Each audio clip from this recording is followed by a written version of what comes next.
I am Jenny Dozma. I'm the Executive Director of the Kalamazoo Climate Crisis Coalition, and it is my honor today to welcome and introduce Chris Broadbent, who is our Climate Conversations presenter for today. And Chris, Chris is the City of Kalamazoo Solid Waste Coordinator.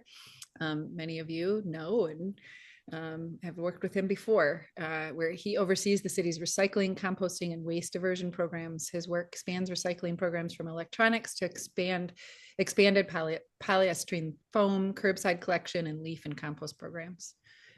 Before joining the city, he spent 5 years running a small composting business where some of us got to see him biking around to local farmers markets to collect food scraps from vendors and customers and the like. And now Chris now manages Kalamazoo Neighborhood Food Scrap Recycling Program and has been a leading voice in the city's efforts to reduce contamination, expand recycling access, and cut waste headed for the landfill.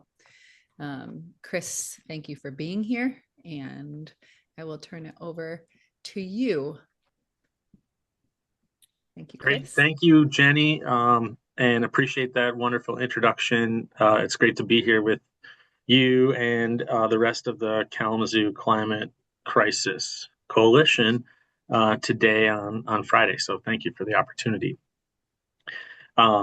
Fascinatingly, my own work history goes way back with you to the YMCA when some of your youngsters were coming to some of our programs and maybe helping us recycle there at the building. Some of my early days of getting recycle systems going included working with future leaders. So anyway, regardless, today what I'd like to do is provide a little bit of a snapshot of how much recycling has been going on in Kalamazoo by focusing on 2025 stats. I have other years, but just for the sake of today, we'll focus on last year, and then overview some of the programs that Jenny mentioned that I'm involved in, and really my goal is to share a little bit more about the depth of what the City of Kalamazoo is doing around materials management, which is where my work focuses, whether it be recycling or composting materials. There's a great opportunity for us all, regardless of where we stay, but in particular in the City of Kalamazoo, to get more materials into secondary markets as opposed to landfills. So I'm going to talk about a lot of the programs that we provide for the residents of the City of Kalamazoo. And I should say that, I have a great privilege to serve in this role. And a lot of the programs are funded by the solid waste millage, which is 1.8% in the City of Kalamazoo. 1.8% of the property tax millage goes directly to the solid waste programming. That includes our recycle programs, as well as a couple of other city-wide staffing issues and programs, and then some landfill programs that I might or might not have actual data about. So what I'd like to do is get into sharing my screen mode from here because I have some slideshows that I would love to share with everybody. First things first, I'd like to start with dashboard from 2025. So we're going to talk about key performance indicators in these categories. And what you're looking at here is a photo of our expanded polystyrene collection trailer, where we collect EPS foam, commonly known as styrofoam, but styrofoam is a trademark from Dow Chemical Corporation. And actually styrofoam itself is not accepted in my recycle program because I only work with expanded polystyrene materials. And styrofoam actually is trademarked for the insulation pink board panels. So we don't accept those materials. We do accept the food service containers and packaging cushions and coolers and things like that you might be encountering. A big part of my work is working on the community sustainability plan, which fortunately, similar to the climate justice pledge, and plan that the county has put forward, the city adopted a community sustainability plan in June of 2022, which was before I started working in this role. Today actually marks my completing 3 years in the role. So the main goals for us are to reduce community waste and support the end market opportunities for remanufacturing of these materials that come from the city. On the right-hand side, you can see some of the specific strategies and steps that we will take to accomplish that work. The community sustainability plan that we adopted in June of 2022. And this was supported by our city commission and includes detailed strategies and goals to work on. For me, these top two right here by my cursor, increase participation and volume of material, and then expand recycling opportunities and reuse opportunities is really what I'm focused on, and the work that I provide to the city. So in this slide, you're looking at a monthly breakdown of the weight of material by tons that we collect in our curbside recycle program in 2025. This is from single family and multi-unit residences, all of which use the automated side load, the ASL side load cart, the 96-gallon cart. So last year we were over 2,060 tons of material collected for recycling. And this stat here is actually more specific to a window of measurement from July through October, when we were looking at contamination on a smart camera system that we have installed on our main recycle truck. And that percentage is actually incidence of contamination decreased by 54%. What that is we have a camera system that captures photos of the tip of the materials and then sends a real-time coaching postcard to the resident that identifies, hey, your materials had this item inside that is not recyclable. We need you to adjust that by the next time we come through for service. So before your next pickup in 2 weeks, you've received this postcard that says, hey, we need you to take that EPS foam out of your cart. We need you to remove those bagged materials that you can kind of see up here. Bagged materials is our biggest challenge to the recycling system. People are trying to do the right thing and they collect their recyclables in their home, and then they take it all in one trash bag or plastic bag out to the cart and throw the whole thing into that or the dumpster. Unfortunately, we need those materials to be loose in the cart.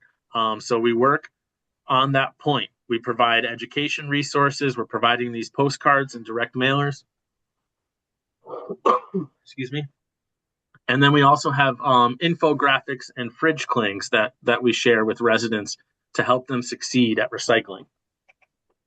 One of the great things we've been doing is delivering these at-home bins with our brand on there, and it's a little 3-gallon excuse me, recycle bin.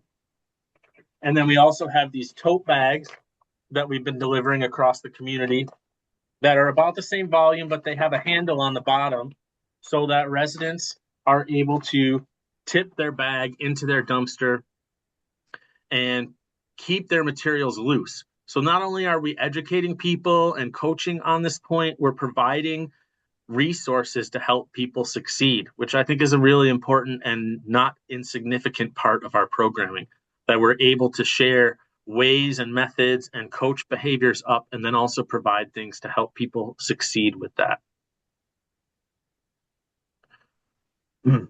We currently have an opt-in program for recycling. Our contract runs through September 2027 with Republic Services. And what that means is a resident of the City of Kalamazoo can have access to the recycle program at no extra cost because of that property tax millage. However, they have to contact us and opt into the program. It's just the nature of the contract at this point. Successfully, though, we are in the top tier for the number of carts that our community has. So our contract tiers are broken into 3 different levels of payment. And right now, since actually March of 2025, we've been in the top tier, meaning every cart we add to the community adds more value to our contract. Last year, we added 500 new carts to single-family households.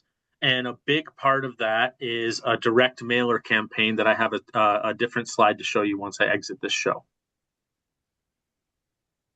We also offer a curbside yard waste pickup.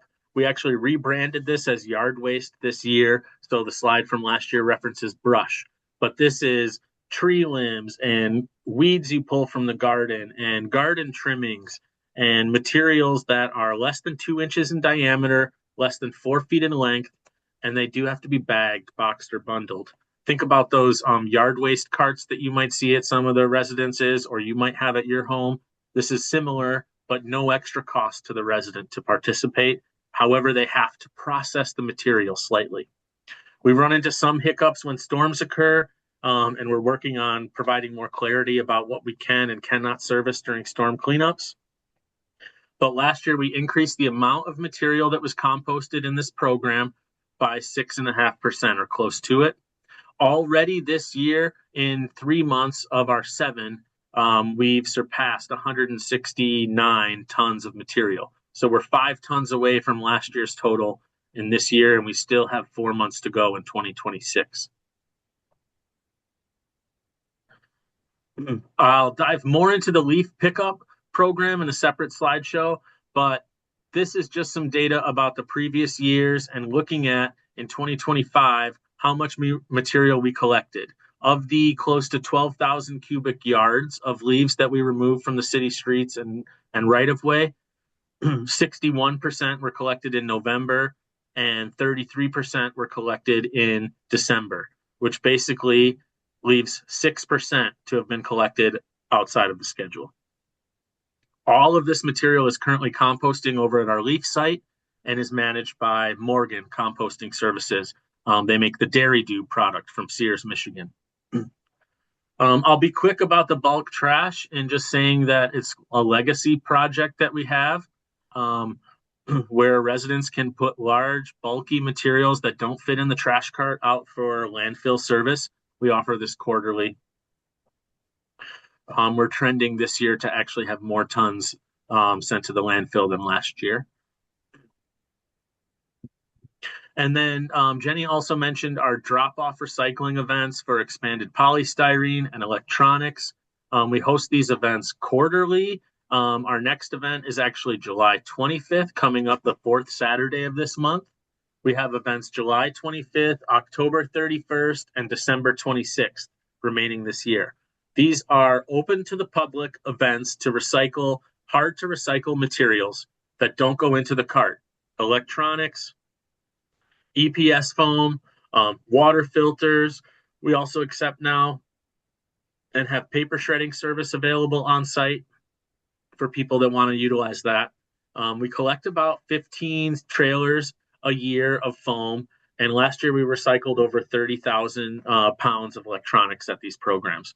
We recently added large cardboard drop-off for people who just have big cardboard boxes.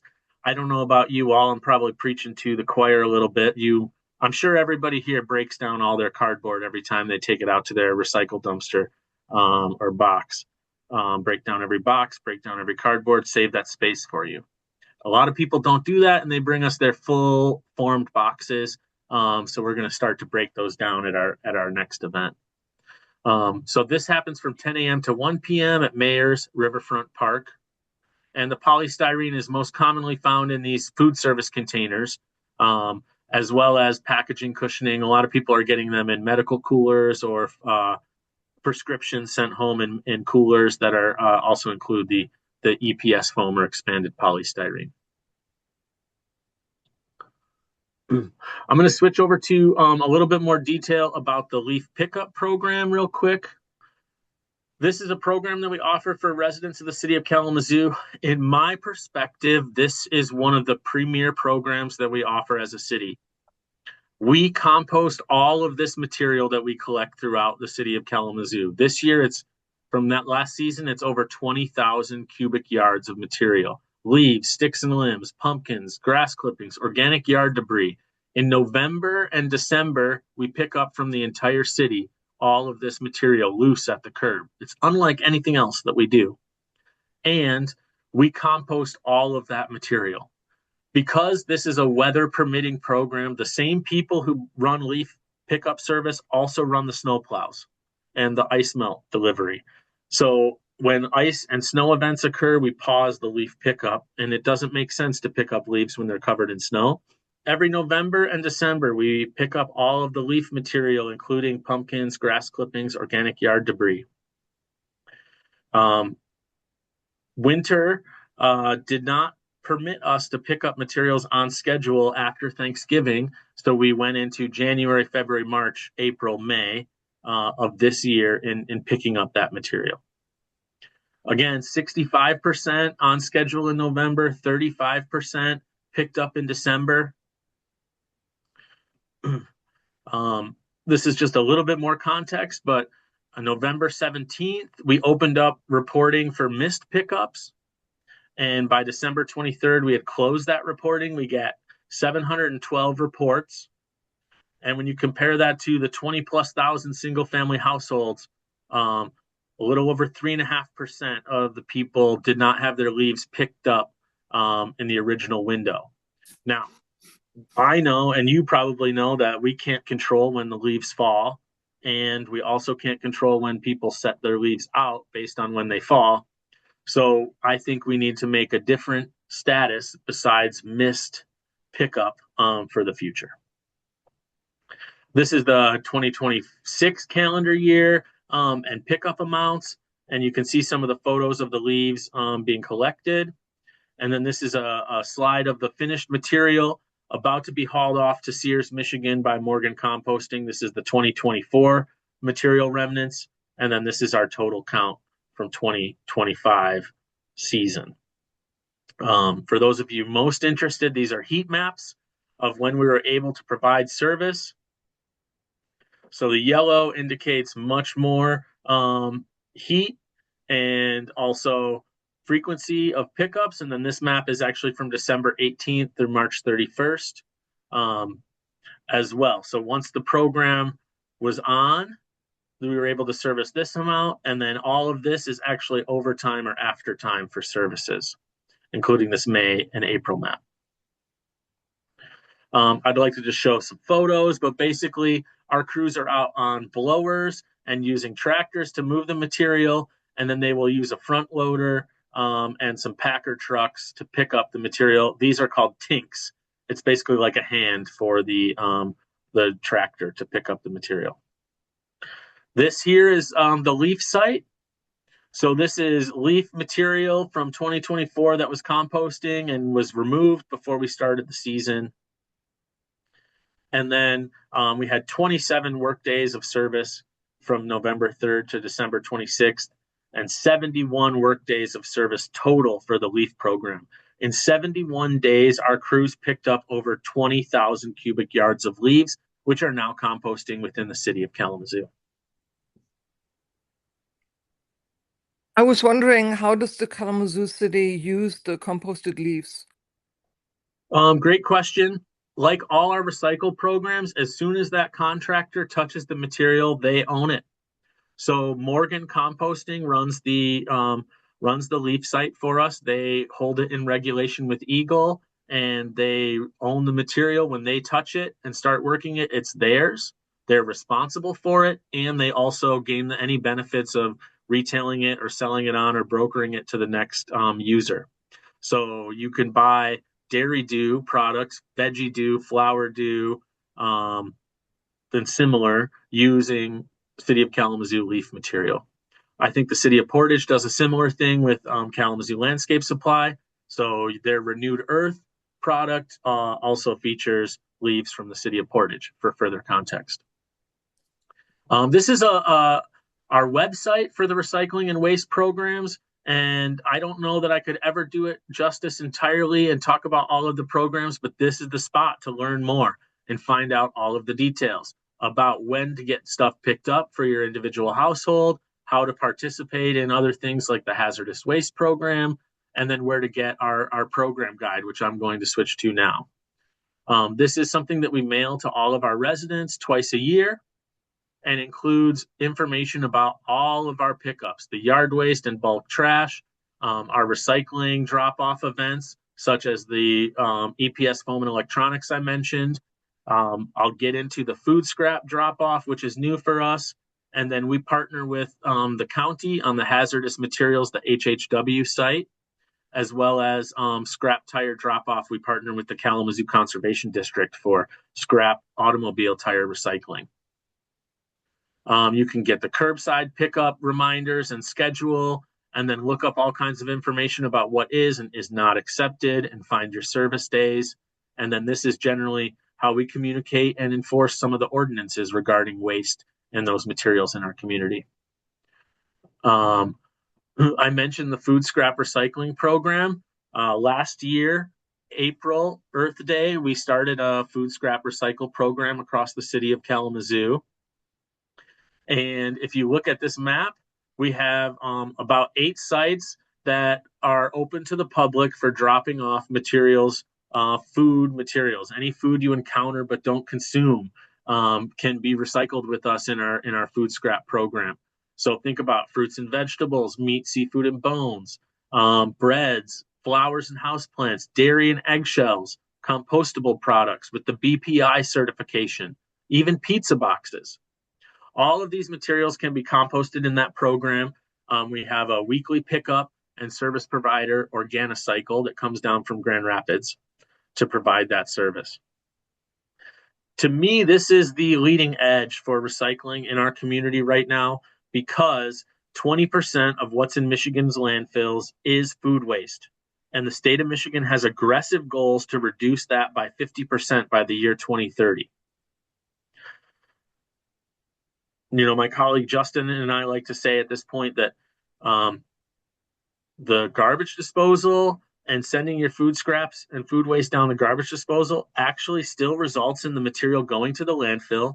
But first it has to get pumped from your place over to the wastewater facility and then get processed before it gets sent to the landfill with the biosolids. So if you're not going to compost your food scraps in your own system at home, or utilize our drop-off system or some other municipal program from a neighbor, the next best, third best thing you can do is actually put that into your trash cart, because sending it down the drain via the garbage disposal takes 3 times the energy to also ultimately get to the same location. From that website, you can find out all the info, including the nearest location for you to participate in the food scrap program. And then you've probably all seen this, the hazardous waste webpage, but just a quick link for that. Kalamazoo residents can participate in dropping off hazardous materials. Think about flammables, pesticides, cleaners, things that could be chemically dangerous to have around your place, including batteries and TVs and some electronics at the Household Hazardous Waste Center, which we proudly participate in.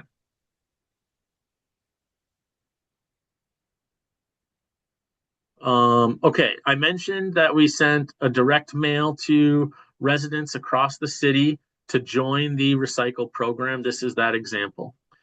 One of the things we really try to do is be empathetic and supportive about building success for behaviors in recycling, recognizing it's confusing and tricky and that things change all the time. So we have this helpful hedgehog and curious cat comic from some of our grantors to help us and to help communicate. Recycle your boxes, bottles, cans, cups, containers. And then this was the direct mailer that we sent to residents who do not have a cart currently. We narrowed down our list of service from our provider and targeted every address that did not have a cart in the city. And that was a key reason why we're able to maintain that 500 cart a year addition. We saw an initial 200 additional carts that were requested through sending this mailer out. So we'll be doing that again this year as well. Again, it includes the invite, multiple ways to participate, and then the infographic about what can go into the recycling.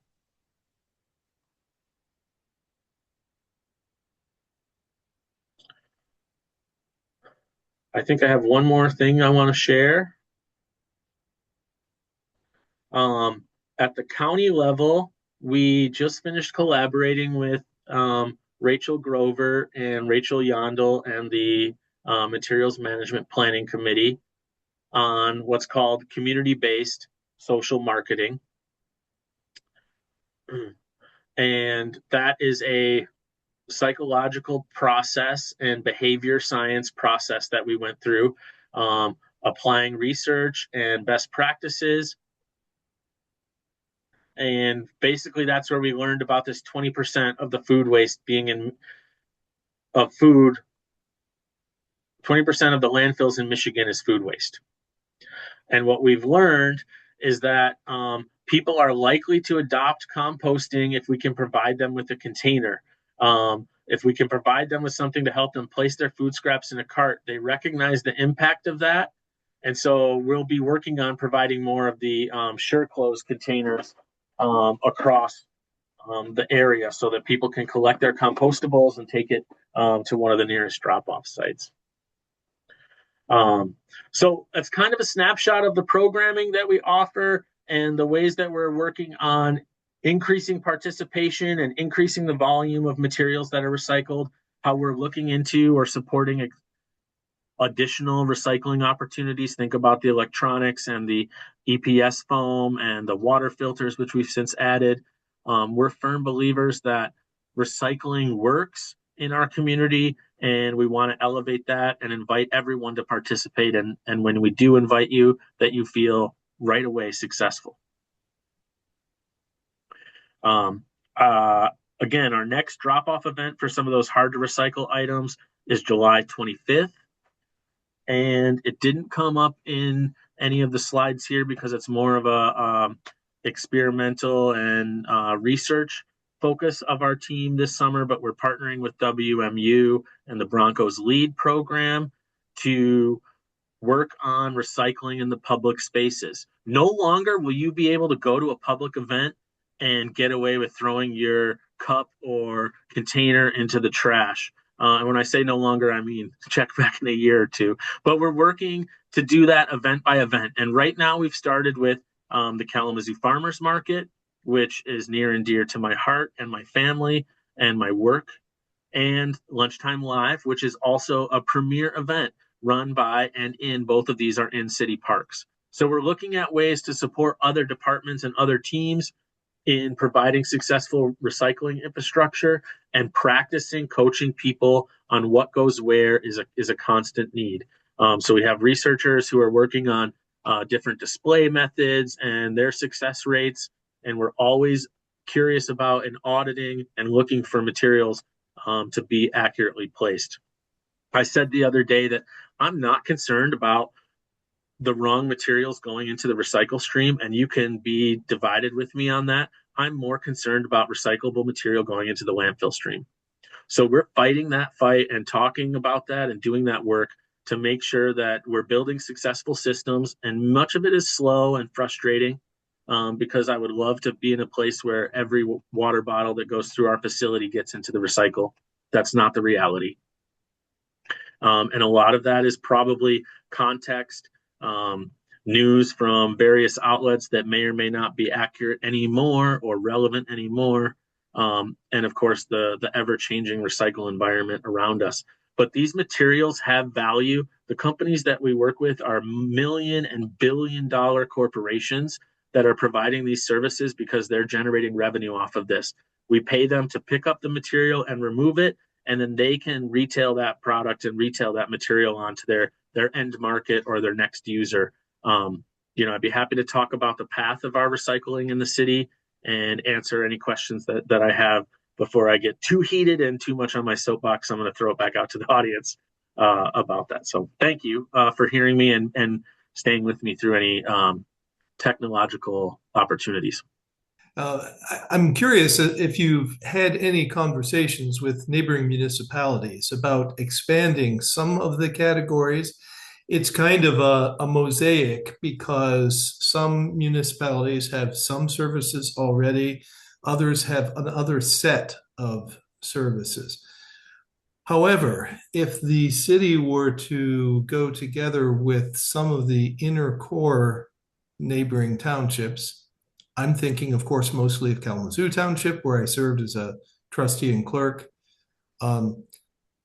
I think it could dramatically increase the efficiency, although it would also bring with it a lot of new problems as well of coordination.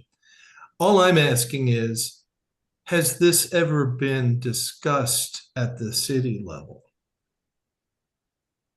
Are you talking about collaborating with other municipalities on collecting these material types? Because our EPS and recycled drop-off events are open to the public.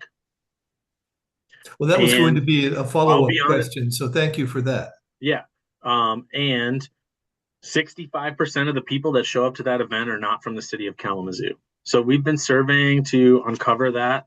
And yes, we're constantly talking about and in communication with the county about those particular programs, and recognizing that if 65% of the people are not residents of the city of Kalamazoo, it doesn't mean they don't use the city for other purposes. They could work in the city of all likelihood, or have been residents in the past. There's a lot of overlap. I was just telling a group down at the park earlier about how quirky it is that Kalamazoo, you can be in the city of Kalamazoo and have a Kalamazoo address. You can be in the township of Kalamazoo. You can be in Parchment. You can be in Oshtemo. You can be in all these places, and your mailing address says Kalamazoo, and your utility bill for water comes from the city of Kalamazoo. So there's interesting layers there. And I work for the city of Kalamazoo and the residents of Kalamazoo. So as much as we are able to, we're talking about that and trying to uncover.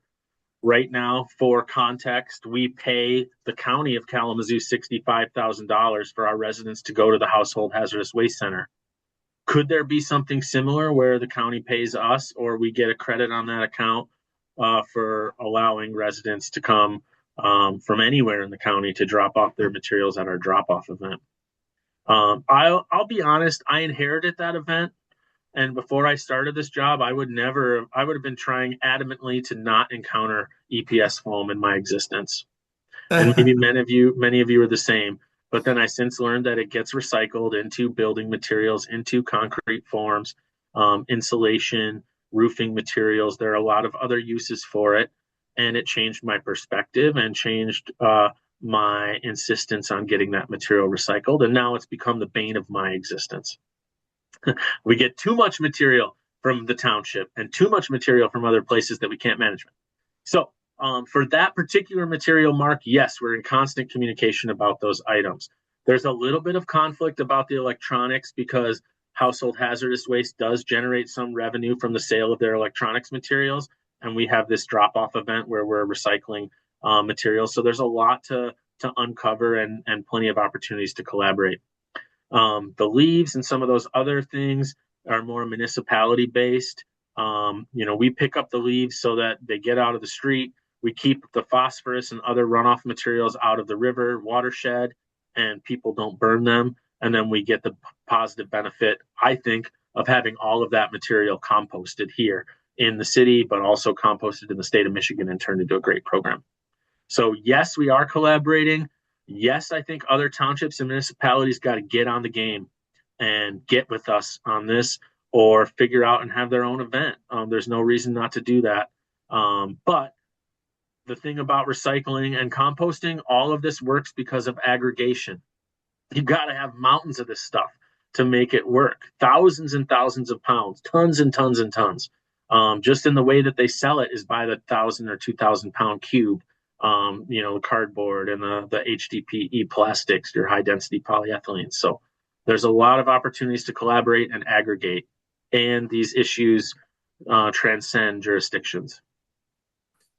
Well, that's what I'm thinking, and I guess the cities, from my perspective, the city's leaf system is a lot better than Kalamazoo Township's, and I don't see any strong chance that we're going to change that. But if we could do it contractually, well, it's just I don't know what the problems are that would raise their heads, but I think it's worth having a conversation. So I need to roust my former colleagues and get somebody on it. Thanks. Mm-hmm. Another plug for the Kalamazoo County Climate Action Plan is there are actions in that plan that would incentivize and push forward some of these programs as well. So check that out. Mm-hmm. We have another question. Next question from Susan Schneider. Do you want to ask that yourself? Sure. Thank you so much, Chris. This is great that Kalamazoo is doing so much. I'm curious about how successful the food scrap program has been. It's still relatively new to have all these collection locations right throughout the city. Uh, I can bike to mine. It's great. I never see anyone else there. Sometimes there's not a whole lot in those bins. Are enough people taking advantage of this? Yeah, I appreciate that. Thank you for using the program, and also thank you for riding your bike, Susan, near and dear to my heart as well. Yes, you should ride your bike to compost your stuff. Wow, keep it zero carbon. Um, it's growing for sure. We have 8 public sites. We have 15 sites in total in the city of Kalamazoo. So places like Heritage Community and some other faith-based organizations have containers to collect for their events or their own audience. We're piloting this program right now and gathering that data. So for the past 6 months, we've been evaluating the public sites, those 8 neighborhood-based drop-off locations. We use a technology called Rego. It's an online tool that does waste audits, but it also provides us with estimates of volume. And our contractor, the service provider driver, snaps a photo of the cart and uploads it to our tracking software page. And that has shown us that at those public sites right now, we're recycling or composting about 2,500 to 2,900 pounds of food a month. We just started tracking all of our sites overall and got quotes to update our service, pick a couple of new locations, and we'll be throttling down some of the other sites that are no longer relevant in our pilot. Or I should say we're really going to focus on residential opportunities and making sure that the program is focused on that. We have a couple of commercial accounts that we're kind of going to get away from. So it's working. Obviously, more and more people can participate in the program, and we can add more locations. I dream of an opportunity where we have every neighborhood in the city has carts available, and we also have the ability to provide assisted or backdoor service for people who are not able to bike or bring their materials to the location at all.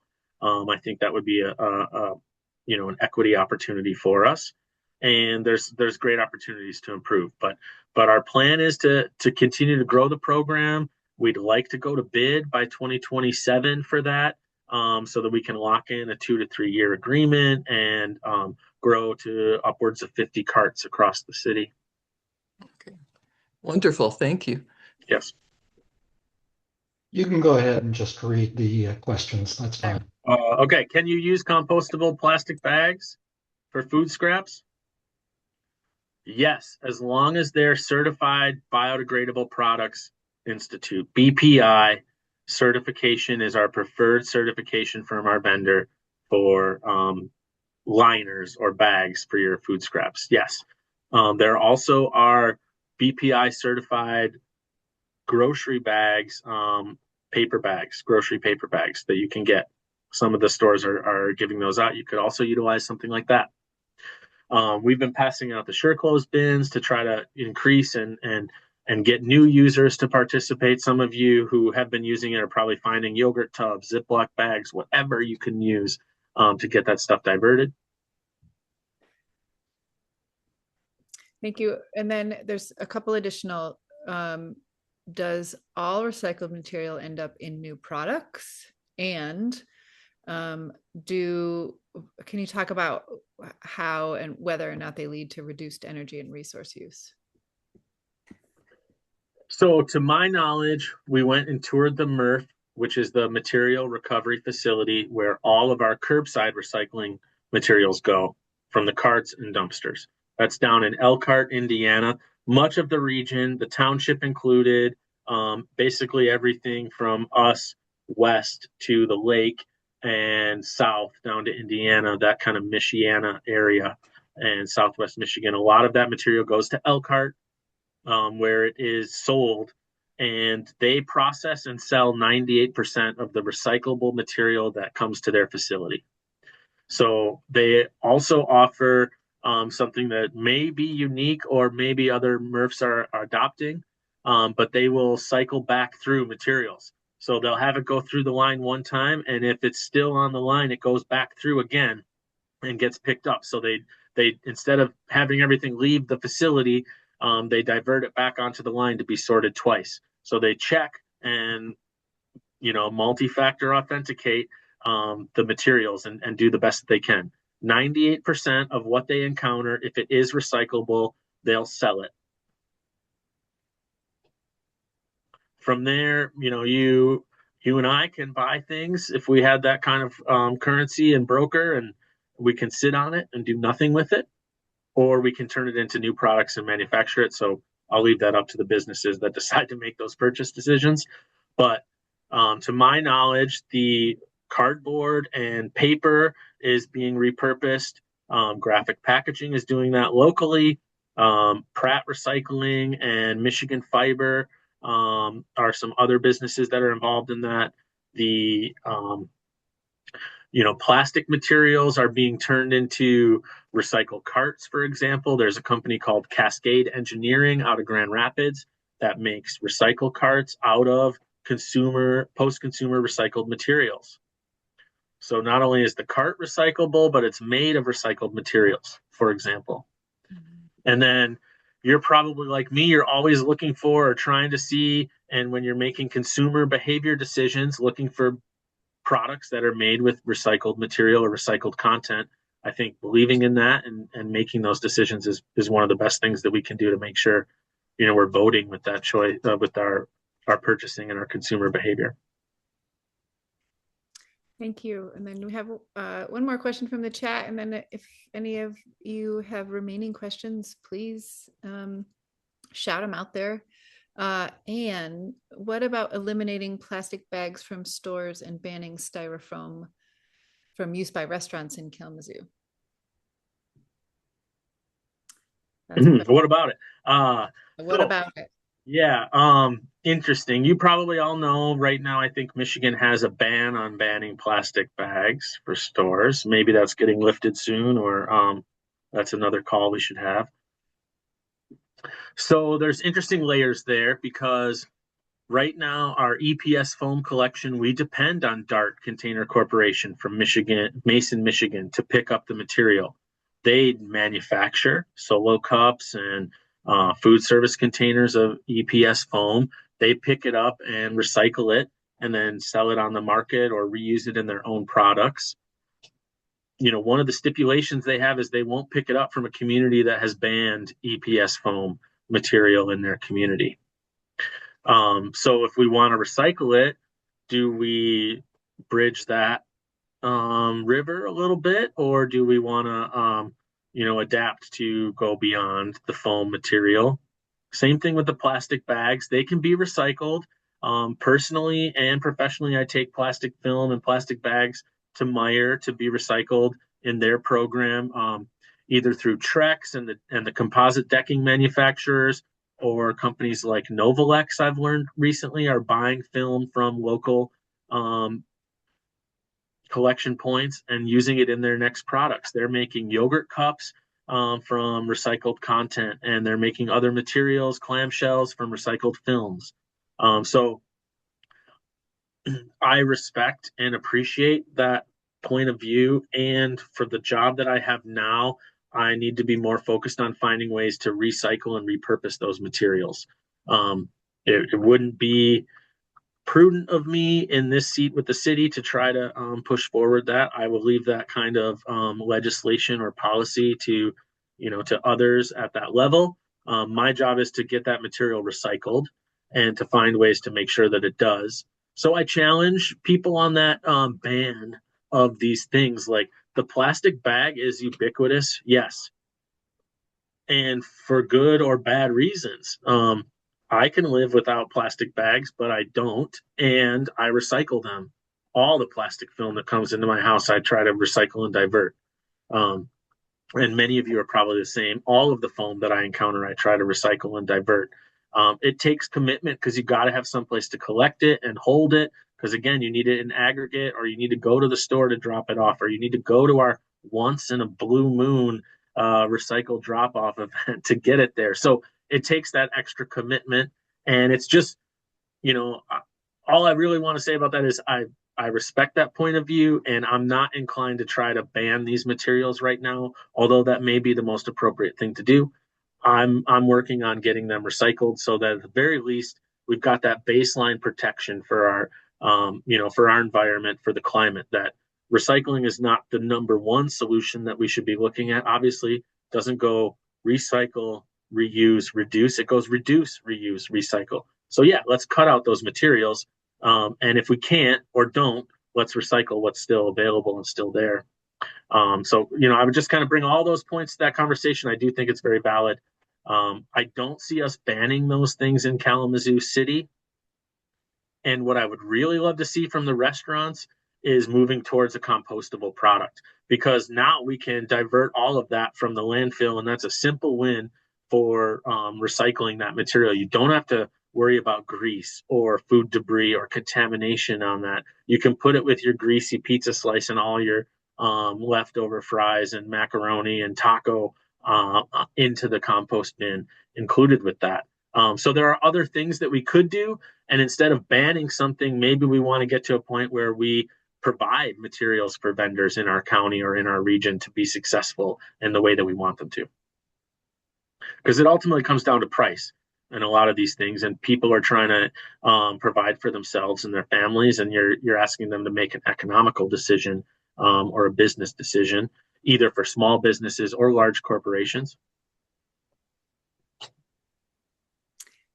Thank you, Chris. Tim. Actually, I have several questions. One is it recommended or necessary or desirable to remove the tape from cardboard shipping boxes? Cardboard? No, you're good. You can put the cardboard with the tape in there. It does not have to be removed. But I like to say A, B, C, D. Always break cardboard down. Again, get yourself that space in your recycle container. Always break that cardboard down. Cut that tape if you can and fold it flat, flatten it or crush it, so you have that space. A lot of what I can see occurring in the city is cardboard doesn't get broken down. It fills up the dumpster, especially at like multi-units, think apartment buildings or businesses. And then you show up with your materials to the dumpster and it's full. And it just got serviced the other day, or it won't be serviced for a little bit. What are you going to do with those materials? You're going to throw them into the landfill because you brought them all the way down there. For most people, they're not going to bring it back to their place to hold on to it for another week or so. So I would say you're good to put the tape in there. Always break cardboard down. Yeah. Okay. Well, I was interested in the feedback system you have for in Kalamazoo. In the township, we have Republic, but I've always wondered if there's a way for them to let customers know that they're putting improper materials in the bins. So I'd like Kalamazoo Township to implement that kind of process. Thirdly, at one time, I saw for the quarterly EPS program, you're accepting clothing. Is that not the case any longer? That was a experiment or pilot project. We had some students from WMU's fashion school who were committed to collecting that material and getting it recycled, reusing it as much as they could, and then they sent off what they couldn't use to a company, I think it's called Trashy. But there's basically these companies that have started where you can mail in your recyclables that otherwise don't get picked up curbside, right? Like clothing, like multi-layer plastics or your plastic films. Ridwell and TerraCycle and Trashy are some of the name of those businesses. I would love to say we're going to accept the textiles and clothing at our drop-off event, and maybe there's a future where we do that. Right now, I don't have an outlet or a vendor to service that or pick that up.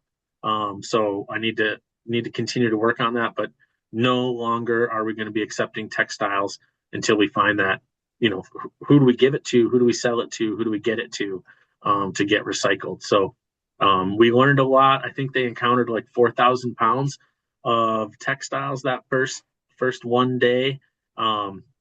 And so now we get to deal with the fallout. Inevitably, people will still be bringing that stuff to the site. So, Tom. I just wanted to comment about the feedback loop that you've got, Chris. I was in Ann Arbor when a couple of friends of mine started up a volunteer recycling program where they bought an old truck and drove around one neighborhood and people put their stuff out on the street.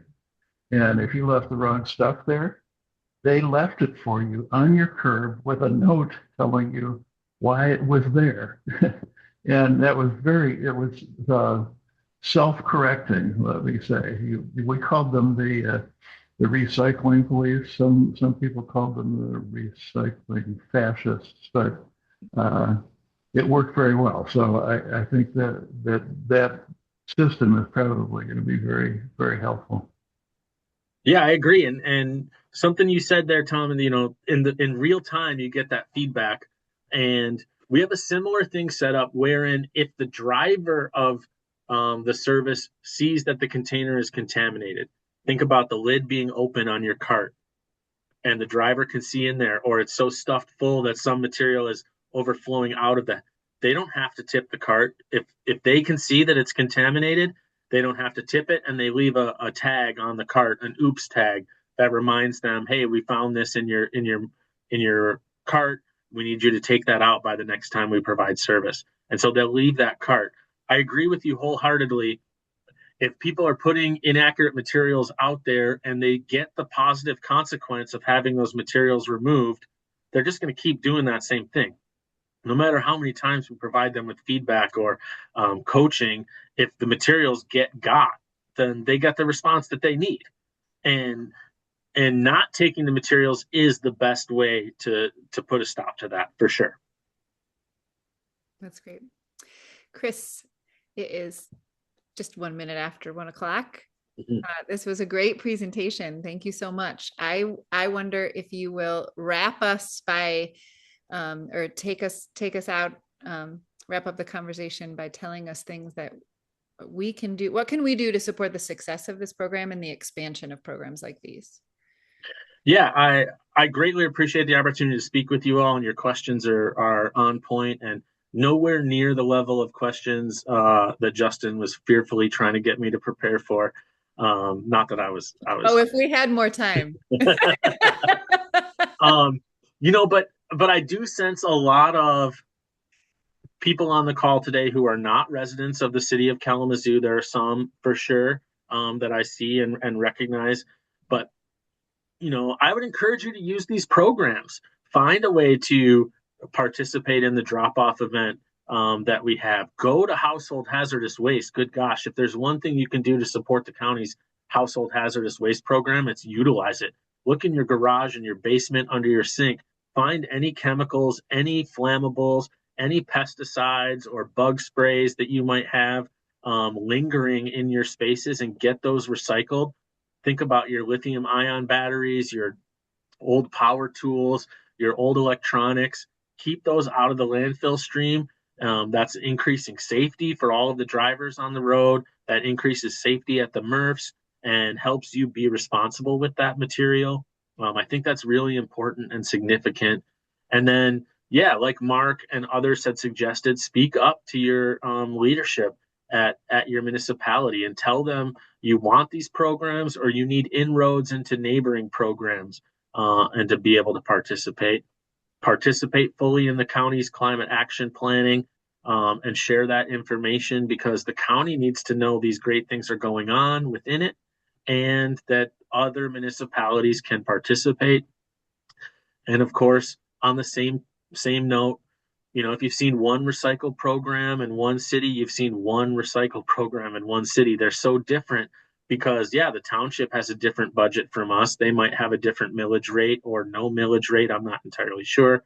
But think about that. Each community is trying to meet the needs of the people who are there, and the people who are there can decide what happens. They just got to participate in that. So keep finding ways to do that and continue to organize around this. If you want to get hands-on with sorting materials and learning more about what is and is not recyclable. Our team down at the farmers market is looking for volunteers to get training and get evaluation on your ability to recognize recycling and what goes where, and then opportunities to either sort and weigh and scientifically categorize or coach people live at the farmers market. So if you want to do that yet before Labor Day, there's an opportunity that I can share with Jenny and Carly to share on with the group. And you can sign up with Jane, who's the lead researcher on that project, to do that. That's one of the best things that we have. We also look for volunteers for the EPS foam events. So if you're interested and able to be out on the pavement for a couple hours, helping to direct traffic or get materials out of people's cars, or just embrace the mayhem of drive-through culture like you've never felt or experienced before and want to bang your head up against the wall. Saturday, July 25th is a great opportunity for you. 9 to 1:30 for volunteers. I'll get donuts. Awesome. Thank you very much. Yeah. Everybody enjoy the rest of your Friday and have a good weekend. Yeah, thank you all very much. Appreciate you.